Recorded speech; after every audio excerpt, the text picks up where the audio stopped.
I have been trapped in deck building hell for 829 days trying to make an EDH deck I can actually enjoy, since all of my friends play the format as their main format, and there isn't a single 60 card format that I can afford to buy into that also has events near me and that I would enjoy, since they've killed Pioneer and Modern is unplayable. um, it has been hellish making this deck. But over the course of multiple years of smashing my head into a brick wall, I have finally nailed down my core problem with EDH card design, which is that it's just completely all over the place because most of the cards aren't going through standard, and the ones that do go through standard as commander plants are nerfed anyway, since they're not supposed to make waves in standard. They're supposed to be played in commander, but then they're also nerfed in commander because they were made worse for standard, so then they suck. So there's just a pile of legendary creatures constantly like flowing into the format, but they suck. Like, my favorite color combinations are Izzet and Jund, but before I quit playing standard for the first time, because I wasn't interested in playing against Citadel the Wreckage ever again, there were only 13 Izzet Legends in the whole game, and like 11 Jund Legends, and I played Commander a lot, and it was extremely hostile to Izzet, specifically, and also Jund. And when you were playing Izzet, you were very, very pigeonholed into a specific strategy. Even when you didn't have to use a legend that sucked, like when you actually got to play like Niv Mizzet, you were still kind of forced to play a certain specific way. And like, these are the Izzet legends that were available before I quit playing standard, which is 2 years or so before Ikoria Commander, and the advent of every single set has a pile of 4-something commander decks, everybody. And these are the ones that you could actually get your hands on without having to drop $40 on a commander precon in the era where spending money on a commander precon was just lighting it on fire, because the commander precons were unplayable. Ask me how I know. And they were untuned, they were nonsense, they were full of like nombos. Like, the Zedru precon actually took years off my life, and they were also just crippled by their own land bases, because like half the decks were just all basic lands and then a ton of terrible tapped lands, and you just couldn't do anything. And then, like, okay, these are the Izzet legends who don't suck, at least in my experience of trying basically all of them. And these are the Izzet legends that I actually enjoy playing. Sorry, Niv Mizzet enjoyers and Scarab God enthusiasts. That's just not my vibe. I don't like the big Bingus-y kind of creatures. But you'll notice that there's only one legend, and that's because, like, she was the only one that didn't just, like, feel super clunky and, like, lame to me. And then, like, the same problem I had with Jund, where these were the Jund legends, and these were the ones that didn't require you to buy a commander precon to be able to use, except these legends include the legends that were last printed in the set Legends, and so they were like hundreds of dollars a piece. So you basically had no options, and you just like couldn't do it unless you were specifically playing like one of these strategies, which is like Jund aristocrats, basically. And it may seem like I'm complaining about old-timey Magic Legend design and Commander as a format, and I am, a little bit. And there were flaws with the way that it was done And it did suck to be forced to play certain commanders and certain strategies, but I feel like I would rather have had it that way where it sucks, where I could like play the legends a lot of the time in like another format sometimes and still like play with the cool card if they sucked in commander or I didn't want to build the commander deck around them, than like what we have now, where I feel like a kid in a candy shop like being taunted by all of these cool like characters that I want to play with the card of, and then the card just sucks, or the card is just a different card that already exists but worse, or a different card that already exists but better. And like it's very, very clear that with the design of legendary creatures across standard and like modern horizons and commander sets, you can tell that most legendary creature cards are designed for the EDH format in mind, no matter what format they're in, and then 60 card formats second if they're considered whatsoever. And despite you being like given a plethora of hypothetical options, they're not more interesting a lot of the time than just sitting down with one of these like Scronglows from 10, 15 years ago, because a bunch of the legendary creatures are just old card but new. And like, why? It feels very pointless. I am talking about you, Stella Lee. I am talking about Stella Lee here, because Stella Lee is the easiest example to point to. Stella Lee is literally just Jory and Ruin Diver, but made like 4 times as good for no reason whatsoever. She's just better in like almost every way. She's a human instead of a merfolk. Like her abilities are just better. It is completely insane. And like when you design a card to be good in standard and they're a legendary creature, I feel like they naturally will translate into EDH as being a good card, like Sheoldred the Apocalypse has, and like Urza from Modern has, and stuff, and like Winota and Keenan and Alayla have. Like they've translated over into Commander fine, but for some reason the legends are just like designed to suck, just in case they make waves in the format they're actually going into, but then they also suck in Commander because now they suck, and it's just like feels terrible. And like, why?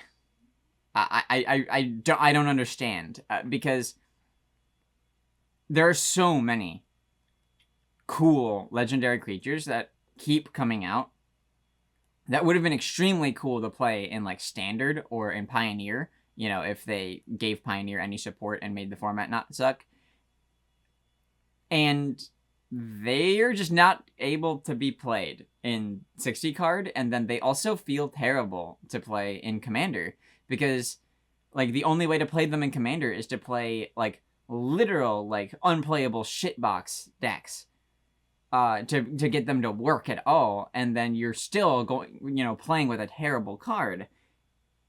And it just, it drives me insane, because this was a problem for me for a long time, and I was like, well,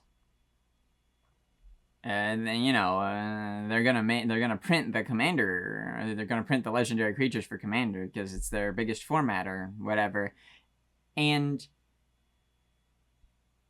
this like hit me in the face like a brick, because the most irksome card for me that suffers from this design direction like fumble is my favorite character, Ashnod the Uncaring, who since the day she was spoiled, I've basically been slamming my head into a brick wall trying to build a deck for her that is in any way cool or fun. And in the time since her release, I've completely failed to build a deck that doesn't completely just make me want to flip the table in frustration because it sucks so bad, or just fall asleep at the wheel because it's so boring. and like one-dimensional. And the card as she stands is just so mind-bogglingly, like soul-crushingly EDH tainted in all the worst possible ways. It is genuinely impressive. I've spent probably 60 to 70% of my time playing EDH since the day this card was spoiled 829 days ago, playtesting or brewing different deck lists for this card with different themes and different strategies and win conditions and cards and gimmicks. And what if I just left her in the command zone and never cast her just to have her there and stuff. And every single time it comes out as a complete one-dimensional snooze fest if I try to make it actually like good, or an unplayable terrible jank pile that just sucks and is like kind of interesting. And I have played I've even played this like card extensively, just errataing out the ability, the section of the ability that stops her from doubling mana abilities. And it doesn't even help that much, because all it does is make treasure tokens even more stupid. And I've even played with erratas that like make her a 3 cost instead of a 5 cost. And it does help because it makes her feel less terrible, but she still feels terrible even at 3 mana because her effect sucks. And like, it's because her effect is just one-dimensional and boring from the outset. When you do thing again was exciting as a card effect with Panharmonicon in like Battle for Zendikar standard, and it's been like absolutely beaten like a dead horse. They're just going at it with like sledgehammers at this point, where like whenever you do thing again is like a card you see in almost every single set. We had like the blue enchantment Panharmonicon and so on, like in Eldraine, and they just do it over and over and over. And it's like, okay, we get it. Like when you like there's so many effects like this now.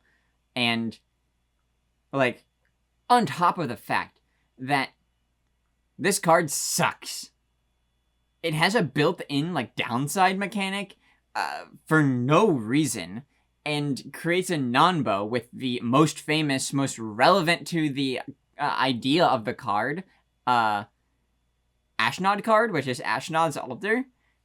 Like, this card just doesn't fucking work with Ashnod's Altar. How do you make that happen? I don't understand. Like, surely the card should have worked with Ashnod's Altar. I don't care if it's broken, in quotes. It's Commander. The card costs 5 mana. Like, it's the Commander format where you get to play, I don't know, like Urza stacks or the Ur-Dragon, Broken Dragon pile. Like, why does this card have to have a downside mechanic and suck to, like, balance her, in quotes, in a format where you get to play Soul Ring? And, what are we doing here? And neither of her cards, the Grixis or the mono black one, really capture her essence from a what effect would Ashnod have perspective, like, on a mechanics basis. They're just generic fucking like duplicator effect, and then very weird like draft bulk rare that happens to be related to Ashnod. And like in terms of mono black Ashnod, she shouldn't have anything to do with transmogrants or zombies, because this is the young version of Ashnod, as indicated by the fact that she is young on the card, but also that there was like this initiative with the set where like the Tawnos that appears in the set, for instance, is the green-blue young Tawnos, and then the one that appears in the Commander precon is the Esper scrungly depressed old man Tawnos, right? And so the Ashnod here is young Ashnod, and then the Ashnod the Uncaring is the, evil Scrunglo, like meanie head Ashnod, who's old and wretched. And she just doesn't know how to do this as young Ashnod. Young Ashnod doesn't interact with transmigrants at all. She learns how to do this, like, much later in the story than should be her depiction on this card. And she's called Ashnod the Uncaring because she doesn't care about the suffering she inflicts when she turns people into transmigrants or tortures them, which she isn't doing as young Ashnod. She's doing it as old Ashnod well into the war.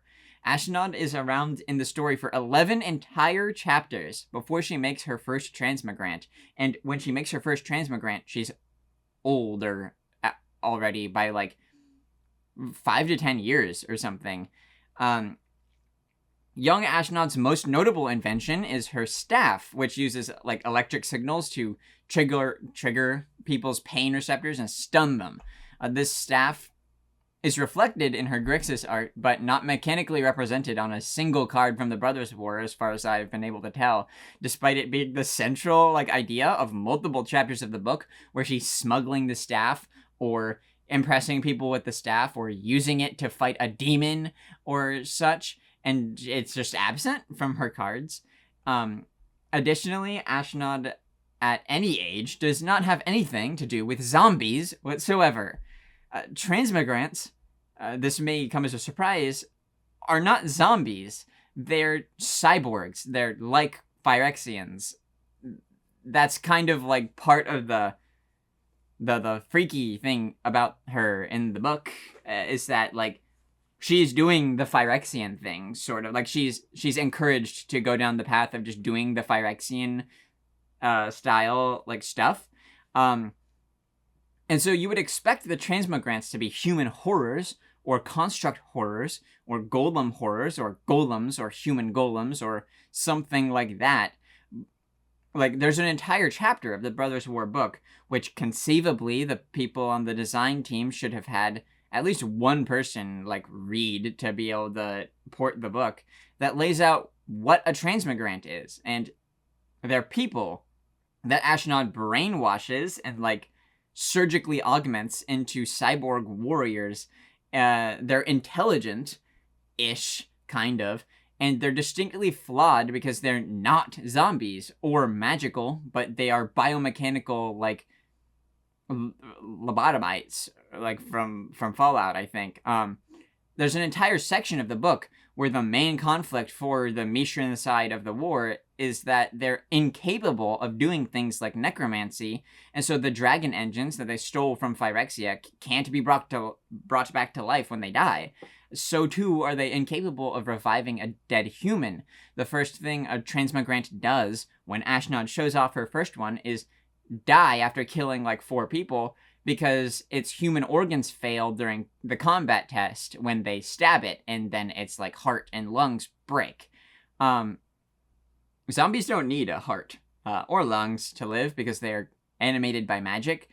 Transmigrants do need that. They're like a creature. They're alive. That's Ashnod's whole thing, is augmenting already existing things to improve them. And Mono Black Ashnod's effects just suck.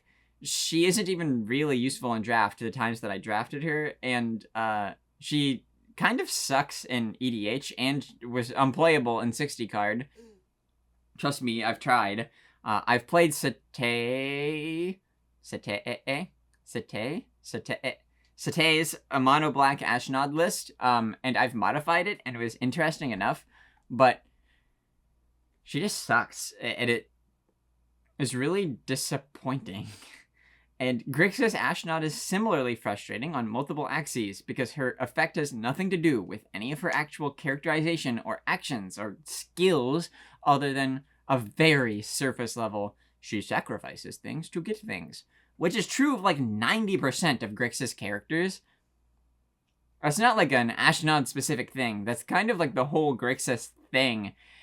And Grixis Ashnod doesn't care about zombies, even though if there were an Ashnod card that should care about zombies, since we've made the transmigrants zombies for some reason, it should be this one, because this is the one with functional transmigrants in her art, and this is the one that is leading battles, commanding the transmigrants in battle.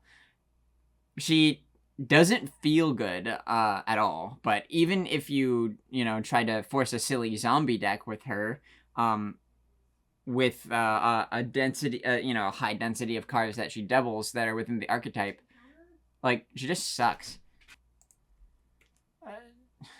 She's also not legal in any format east of Legacy. But she's completely useless at EDH. So of the two Ashnods, like, neither of them are playable. She's just an extremely generic EDH design that doesn't even succeed in its goal of being like a cool aristocrats deck, because basically all the cards that care about you sacrificing things are either mana abilities that are activated or triggered abilities from things dying. So the card doesn't do anything unless you were like specifically doing something completely obnoxious, like time sieve comboing people, and then you're just time sieve comboing people every game, and it is so boring to just demonic tutor out to time sieve and then I win because I get 2 turns every time I take an extra turn. Like, why? That's so lame. And that's like the only thing that she can do other than you can also mindslaver people over and over, because that's also really cool and exciting to do every single game. And like the only other like sort of like decent way of building the deck I've found in my trial from God is just playing Reanimator and abusing the stupid black cards that let you reanimate things by sacrificing creatures. Except Reanimator is like the lamest shit of all time. It's up there with like show and telling a creature into play. Like it's one-dimensional. It's really, really boring and unfun a lot of the time to play against, because you just watch your opponent like play a bunch of stuff for ridiculously like low cost, and then they just have like some of the best creatures in the game just on their board, and now you have to like deal with Sarah's Emissary or whatever in Grixis just like sitting on their board because they like sacrificed one creature, and now they've got back like an Archon of Cruelty for on like turn 4 or whatever, or less, because we're playing EDH. It also sucks to play because you just die if there's any graveyard hate. You just don't play. A lot of the time, like if someone just like puts down a Rest in Peace or whatever, you just lose if you build the deck this way. It fucking sucks. And like they literally had a cooler design for her that they were going to put in Commander Legends, and they just chose not to use that one. This was the design. It's just Ashnod's Altar and Ashnod's Transmigrant stapled to a creature. But at least this is like a card. At least it's got effects that are related to her character and depiction and the other cards that she appears on. And I'll never understand how they got to the point they did with the bad ones. Because, like, now I am just, like, stuck forever after waiting for quite a while to see this card appear, or this character appear on a card. And, like, half the sets this year are Universes Beyond, so there's no way that Ashnod is appearing in any of those or their EDH decks. Ashnod has been dead for thousands of years, so she's not appearing in a standard legal set whenever we get our crumbs dangled over us for actual Magic the Gathering and standard. And the likelihood that she appears on a new card in a commander deck for any of those sets would be very low, because we're not seeing Dominaria anytime soon, so she's not going to be one of those like unique commander deck insert cards, because it wouldn't make any sense. And so the only sets upcoming in the future where we could possibly see a not terrible unplayable Ashnod card would be a Modern Horizons or a Commander Legends style set, or a standard legal core set. But I don't know of any of those that are actually coming, and they're years out if they're coming at all. And like, the likelihood that they print an Ashnod card are low, like at all, even in one of these aforementioned sets, is very low, let alone a good Ashnod card. Because she's just not that popular of a character, in part because her cards that, could have brought her into, like, Urza and such back into public consciousness at all, sucked. And so no one really, it's just like a shrug from players. And so the one chance for the character to appear on a card and be relevant has just come and gone. And for what? A shitty 1/4 for 5 gimmicky bad Panharmonicon and a terrible book rare? Bro, well, I'll tell you what. If Wizards of the Coast thinks they're gonna get away with putting commander cards like this one when they printed Nadu for Commander, they ought to get a clue. Wait. Get a clue? It was another night in the office. My friends and I had failed to put together a commander lobby on Cockatrice because it was a Sunday night and my friends are employed and have bedtimes. I had nothing to do but fiddle around on the computer afterwards, since getting a job as a trans person in the South is like an axolotl doing a backflip through a ring of fire on a Tuesday afternoon. Which is to say, it's difficult, because axolotls don't live in the South, as far as I know. Ain't nobody want to hire a detective like me no more. Least of all, the detective office that fired me, because they didn't realize that it's not possible to commute 4 hours every day to work in a 9-to-5 office job. I was reading about Spanish phonology and voceo conjugation when the dame, who is also me, due to budget concerns, walked in. "Are you Ashnod?" she asked. "Yeah," I responded. "I need to make a commander deck," she said, for reasons beyond my understanding. "Did you try opening EDHREC and looking for the Dragon page and writing down the name of every good dragon card ever printed and every generically good staple ever printed across 5 colors and then calling it a spicy brew?" I asked, knowing this is usually what commander players wanted from my commander deck detective agency that I work at. "No, I want to make a deck full of draft chaff with a janky gimmick," she said, gazing at a copy of Tamia's journal that she was holding in her hand, which I forgot to mention until just now for dramatic effect. "Jank is my middle name," I declared, trying to crack my fingers, but not really succeeding because I'm pretty sure people are lying when they say they can crack their fingers by doing it that way. Seriously, how do you do that? Like, you guys are lying, right? "Mine's the," she informed me readily. I wasn't really sure what to do with that information, but what I did know was that we had a mystery to solve here. A commander mystery. "What's the deck idea?" I asked the dame as she fumbled around in a box of random bulk cards, completely unsorted and just kind of dumped in there loosely. Seriously, it was weird. "It's Grixis Clues," she said, slamming a copy of Ashnod the Uncaring and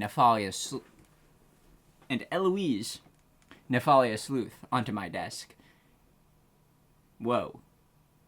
This looks like it's going to be terrible," I said.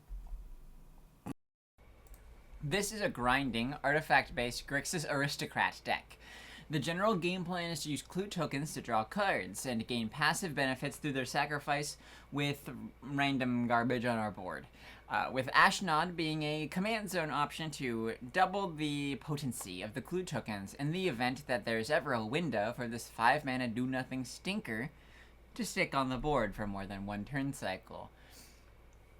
The deck is constructed to function as much as physically possible without Ashnod ever hitting the field 1 time, because in my experience, she simply dies the instant she gets played after doing nothing, requiring you to pay a disgustingly laughable 7 mana to replay her for her terrible effect. only for her to inevitably die again in an epic commander board wipe. That, or you've just got other good things to do and can't justify spending 5 mana time walking yourself when other people are putting down good cards for 5 mana. This deck's primary win condition, beyond incidentally burning out your opponents with Disciple of the Vault or something, are 4 different clue-based finishers and 1 devious grind-based lockout win condition. Rise and Shine, Cyber Drive Awakener, Tangle Trove Kelp all make your clue tokens into real boys, and then you send them into the breach to kill your opponents via combat damage like a real Magic the Gathering player. Persuasive Interrogators lets you be a coward and sacrifice your clue tokens to poison people to death. You just throw them into their face and then they go, oh, you've poisoned me. And then they die. Persuasive Interrogators also can just instantly one-shot someone with some of the other cards in the deck if you can sacrifice like all of your clues all at once. It's awesome. Yeah. Furthermore, once again, this card doesn't care about how they get sacrificed. I just want to reiterate that. If you sacrifice them all off with, like, Kruk Clan Ironworks, that still counts. And it's awesome. Street Urchin, for instance, also very good here. Your dedicated grind them out win condition is Smokestack. It is quite devious because this card almost doesn't affect you whatsoever as long as you are running a functioning board, but it will completely obliterate most decks that aren't also a token deck because it lets you sacrifice clue tokens for 0 mana and triggers other aristocrat species, but you're usually generating 1 to 2 clues or some other form of token every single round, and most people are not doing that if they're not also playing a clue deck, which means you can just sacrifice nothing effectively to the smokestack, and eventually people will start grinding down into lands or their mana rocks and things. It's beautiful, truly. Just always remember to order the triggers on your upkeep so that you sacrifice the permanents before you add the soot counter. That way, the card is already default one-sided. And then you're gaming. It's awesome. You've got several fodder factories, and they are the core of your creature-y, aristocrat-y game plan, because they give you access to chump blockers and things to fling and all kinds of awesome stuff like that. Bitter Blossom creates flying chump blockers every single turn, which you can use to ghost block and then sacrifice to cards like Yawgmoth, Thran Physician. Dreadhorde Invasion sucks cock, but it still creates a token each turn, and only costs 2 mana to put in play, which is better than it casting 3 mana to play. Theoretically, you could end up with a 6-power army by accident as well, if you somehow, mess up that bad. So it might find a niche use there, but otherwise it's just worse Bitter Blossom in every way. Mirrodin Besieged is an alternate win condition if you choose Phyrexian, but most of the time you should be picking, Mirren to get an extra goober to flow into the fire every time you play an artifact. Nadir Kraken lets you pay 1 mana every time you sacrifice a clue to grow the Nadir Kraken and make a 1/1. And Stridehanger Automaton makes your incidental Thopters from other cards 2/2s, gives you a Thopter whenever you investigate, or otherwise create an artifact token. Which is just awesome. This is, like, God for this deck. Thank goodness. Too bad it didn't go into fucking standard, so you can't play it in Pioneer with any of the cards that make Thopters in Pioneer, because who would ever want to play a Thopter deck in Pioneer, guys? I would never want to do that. Ribask's Forge lets you make self-killing artifacts, trampling little guys that commit great violence on your behalf and give you inevitability. And it's just cool. I like it. It helps in a pinch, and sometimes they get up to like 15 ones, and then you just kill people. So pretty good, honestly. For the Ashnod gimmick cards, because we're playing a shitty gimmick deck, we have Yawgmoth, Thran Physician, who is God, because he's from a Modern Horizons set, Street Urchin, and Food Fight. Both let you sacrifice your creatures and or clue tokens into burn / like removal for opponents' stuff. Goblin Engineer lets you weld back 2 artifacts for the price of 1. Sage of Latinam lets you sacrifice an artifact for 0 mana to draw 2 cards. Brea's Apprentice lets you impulse cards off of artifacts. Buff creatures is an artifact. And creates a Thopter, because it is also from a Modern Horizons set, so it's just a bunch of bullshit on one card. Warren Soul Trader, also from a Modern Horizons set, so it's fucking stupid, lets you cash in fodder creatures for treasure token ramp, which, by the way, notably, doesn't get doubled by Ashnod, because she fucking sucks.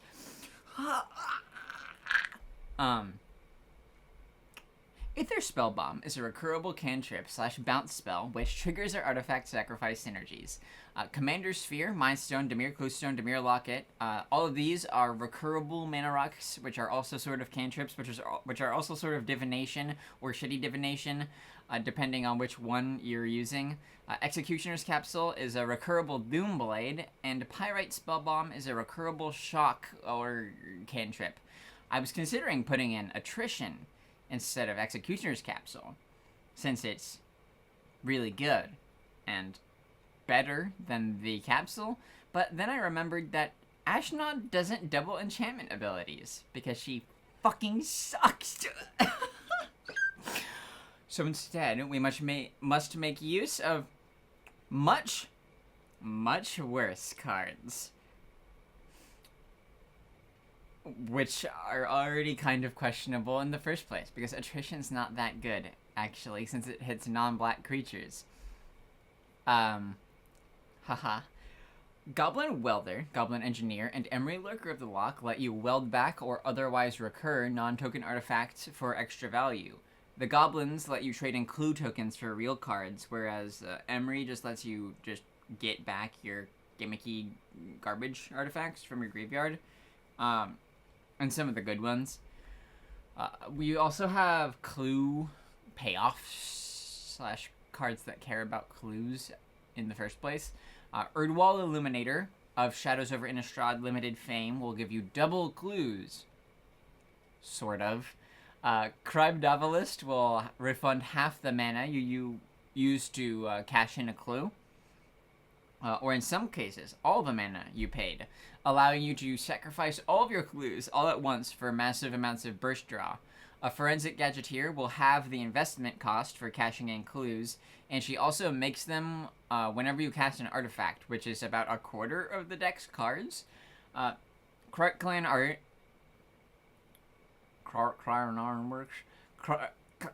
Krark Clan Ironworks lets you cash in 1 clue to sacrifice another clue, or otherwise just ramp mana. Disciple of the Vault, Marionette Apprentice, Mayhem Devil, Nadir's Nightblade, and Mirkwood Bats, which was definitely really scary and needed a preemptive ban for sure, guys. All burn when you otherwise use your clues that you are using anyway. Eloise lets you card select when you sacrifice clues, and also generates them when the other half of your aristocrat deck is doing the creature things. Broodclad Telkor Engineer lets you turn your clues into creatures into clues into treasures, and so on. Junkwinder locks down opponents' boards whenever you investigate or otherwise put a token on the battlefield, which is obviously constantly happening. Demonic Junker is just generically good removal that has affinity for artifacts for no reason, even though it's a standard legal card. Seriously, why is Affinity for Artifacts back in fucking Standard? Um, Monumental Corruption lets you kill someone, just farewell, or draw a bunch of cards based on your clue count. Pitiless Carnage lets you sacrifice your clues to draw a ton of cards for 0 mana per clue. And we run this one instead of Bantu because it's just better. Because it's newer. Tamiya's Journal makes us a clue every turn and lets us tutor any card in our entire deck for the sacrifice of 3 clues, which also triggers our Aristocrat pieces as a bonus. And this gets doubled by Ashnod, so we can get 2 cards out of our deck, which is epic. For generically good crap, we have Baleful Strix because it's an artifact. It is a 1/1 flying death touch, and it cantrips. And I like Baleful Strix because it's awesome. It's so freaking cool looking. We have Black Market Connections, not because I am a fan of this card, but because it makes a 3/2 every turn for us to be able to sacrifice off, and then also can ramp us or card draw, because this card is from a commander set and black.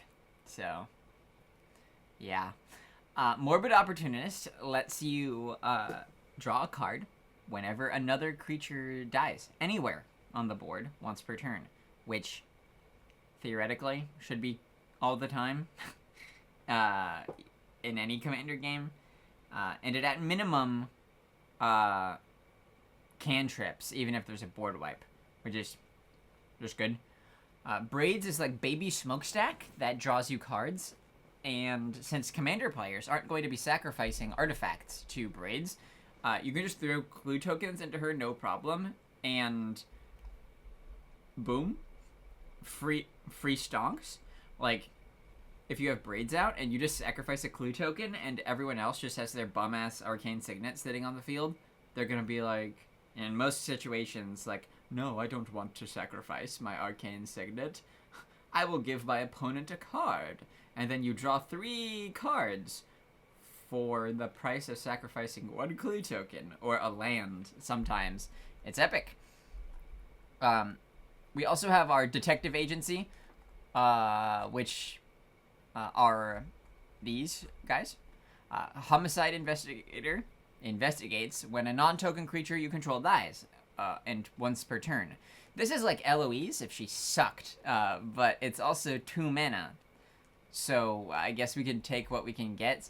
It might actually be better than Eloise, even though it is a worse effect because, it costs 2 mana instead of the ridiculous 5 that Eloise costs.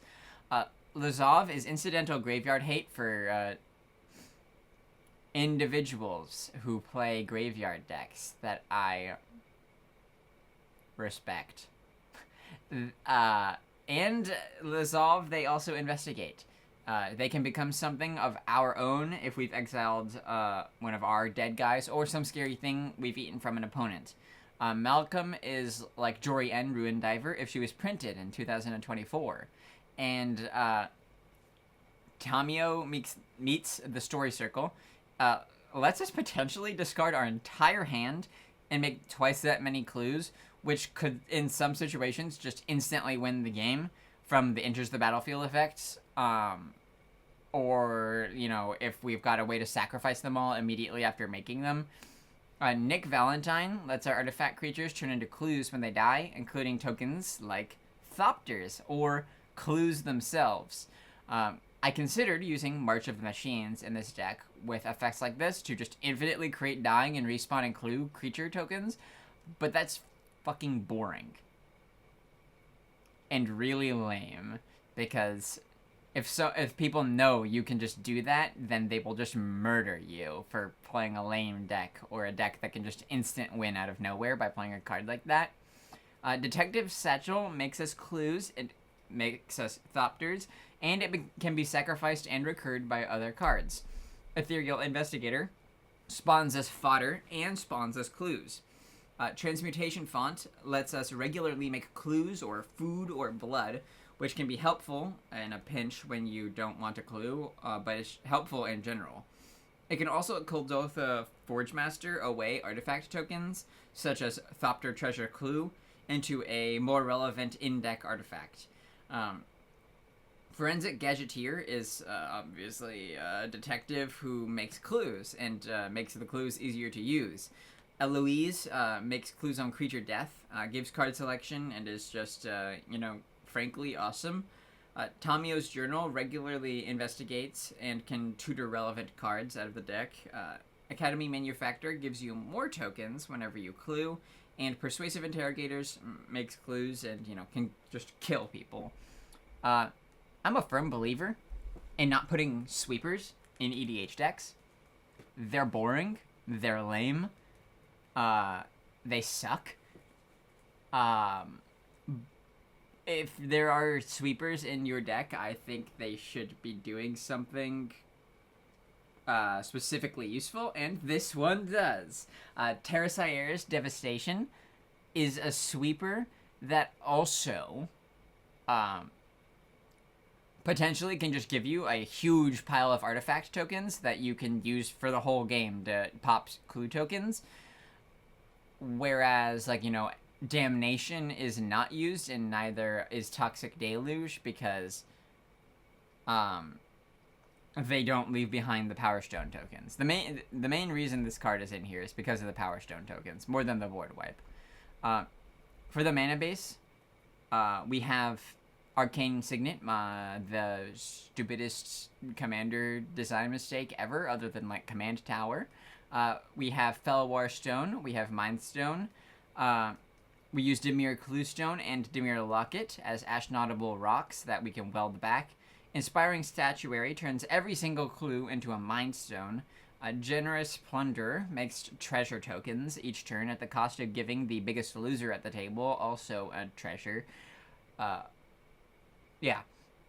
Sad Robot is an artifact creature who gives us a land on entry and a card on death. Pretty epic stuff in an aristocrat's deck.